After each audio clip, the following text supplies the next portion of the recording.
नमस्कार, मी सीमाज किचनमध्ये तुम्हा सर्वांचे खूप खूप स्वागत आहे। मित्रांनो, तुम्ही पाहतच असाल एकदम चटपटीत आणि तोंडाला पाणी सुटेल अशी आजची रेसिपी आहे। आणि जेवणासोबत खाताना आंबट तिखट गोड अशा चवीची ही चटणी आहे।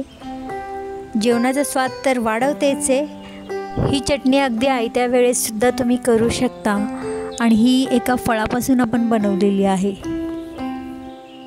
आणि हे फळ का खायचे ते सुद्धा आपण आधीच एक व्हिडिओ या विषयावर आपण शेअर केलेला आहे।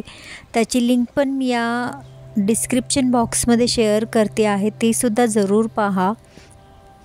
चला तर मग ते कोणते फळ आहे ते पाहूया। हे कवट आहे, याला वूड ॲपल सुद्धा म्हणतात। हे फळ नेहमी कच्चं खायचं नसतं, पिकलेलंच खायचे असते। पहा, पिकल्यानंतर या घराचा कलर अशा पद्धतीने होतो। याच घरापासून आज आपण चटणी बनवणार आहोत। मस्त असे हे कवट आहे। मार्केटमध्ये नोव्हेंबर-डिसेंबरच्या दरम्यान हे कवट बाजारामध्ये मिळते। आज आपण यापासून चटणी तयार करणार आहोत। आता हा जो आपण गर घेतलेला आहे तो सुरुवातीला आपण या चमच्याच्या सहाय्याने याच्यामध्ये ज्या गाठी असतील त्या निघून जाण्यासाठी आपण अशा पद्धतीने त्याला प्रेस करून पूर्णपणे गाठी काढून घेत आहोत। याच्यामध्ये ज्या शिरा असतात त्या सुद्धा काढून टाकायच्या आहेत। हाच गर तुम्ही थोडासा म्हणजे मिक्सरच्या पल्स मोडवर तुम्ही जर फिरवून घेतलात तरी सुद्धा चालतो। यातील बिया सुद्धा टेस्टी लागतात, म्हणून मी इथे हा गर असाच वापरलेला आहे।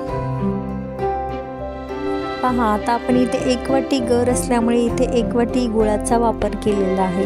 हे फळ थोडेसे आंबट असल्यामुळे इथे मी बरोबरीने गुळाचा वापर केलेला आहे। शक्यतो मी प्रत्येक रेसिपीमध्ये पावडर गुळाचा वापर करते, कारण पावडर गुळामुळे पटकन वितळण्यास मदत होते, शिवाय आपल्याला गुळाचा अंदाजसुद्धा छान येतो। त्याचबरोबर आपण यामध्ये 1/4 टीस्पून भाजलेले जिऱ्याची पूड घातलेली आहे, तसेच चवीनुसार मीठ घातलेले आहे आणि 1 टीस्पून आपण इथे काश्मीरी मिरची पूड वापरलेली आहे। काश्मीरी मिरची पूड फक्त कलरसाठी असते, जास्त तिखटपणा या मिरची पूडला नसतो।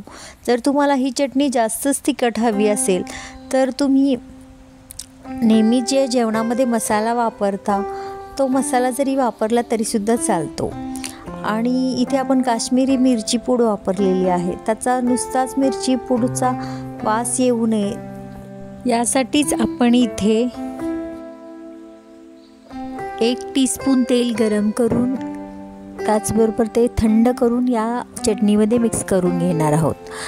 तेल एवढ्यासाठी सुद्धा घालायचे आहे कारण चटणी ही आपली जवळपास जर आपण बाहेर जरी ठेवली तर 8 दिवस चटणी टिकून राहते, यासाठी सुद्धा तेल आपण इथे घालणार आहोत। तसेच बिना तेल घालता सुद्धा तुम्ही चटणी करू शकता, पण तेल घातल्यानंतर चटणीची चव खूपच छान लागते। पहा, आपली ही चटणी आता तयार झालेली आहे, मस्त टेस्ट झालेली आहे। आता आपण यामध्ये तेल मिक्स करून घेऊया।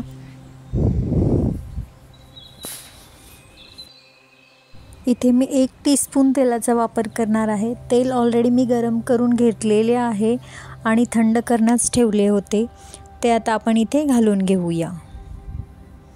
तेल एवढ्यासाठी घालायचं आहे कारण आपली चटणी खराब होणार नाही। जरी बाहेर अशीच राहिली तरीसुद्धा ही चटणी जवळपास 8 दिवस टिकते। नोव्हेंबर ते डिसेंबर दरम्यान हे फळ मिळते, त्यावेळेस आवर्जून ही चटणी करून खा। ही चटणी टेस्ट तर स्वयंपाकाची वाढवतेच, शिवाय या चटणीने भूकसुद्धा छान लागते, तसेच जिभेची चवसुद्धा वाढवते। त्यामुळे तुम्ही एक वेळ ही चटणी जरूर करून पहा आणि कशी झाली ते मला कमेंटद्वारे कळवायला विसरू नका। त्याचबरोबर माझ्या चॅनलवर जर तुम्ही नवीन असाल तर व्हिडिओला नक्की लाईक करा, शेअर करा, सबस्क्राईब करा, कारण सबस्क्रिप्शन फ्री आहे। आपण पुन्हा भेटूया अशाच एखाद्या नवीन रेसिपीसोबत। तोपर्यंत स्वस्थ खा, मस्त रहा, नेहमीच आनंदी रहा। तुम्ही माझा व्हिडिओ वेळात वेळ काढून पाहिल्याबद्दल तुमचे मनापासून आभार। धन्यवाद।